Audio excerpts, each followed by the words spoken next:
big number of dissatisfied Kenyans decided to occupy State House or even burn it down, that would be absolutely legal and justifiable under the law. The reason why you're flabbergasted by my statement is because you view the Constitution as just an absolute piece of written document, while there's a whole legal philosophy behind its creation, especially on the power of the people. So that is why this forceful idea of regulating protests can never be actually practical.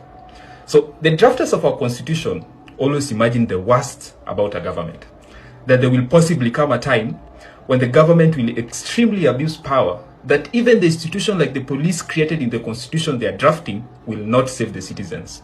So these drafters did two things to protect the citizens against this possibility. So number two will be most important one in this discussion.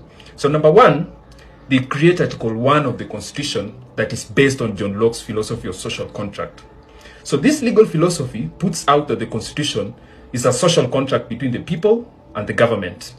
So basically, in this contract, all power belongs to the people.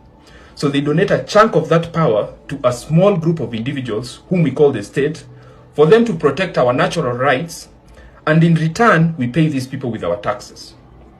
So if the state abuses power and violates the contract, the people can tear that contract by resisting, rebelling, or even overthrowing the government to restore a system that aligns with the social contract, which is the Constitution.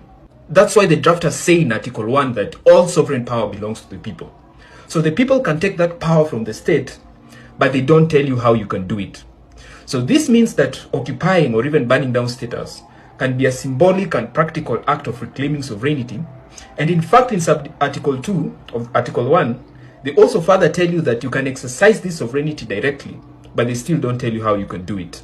Number two, the drafters of the Constitution made the provisions of Article 37 on the right to protest to be vague with minimal or unclear restrictions, so that they can enable the possibility of a popular revolution to arise out of those protests in anticipation of potential abuse of power.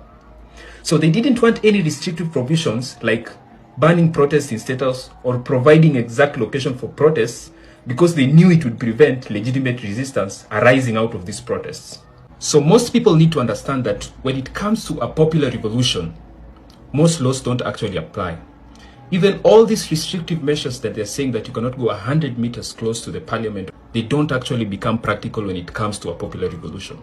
So you can imagine 1 million people marching towards a restricted area. Would you shoot all of them?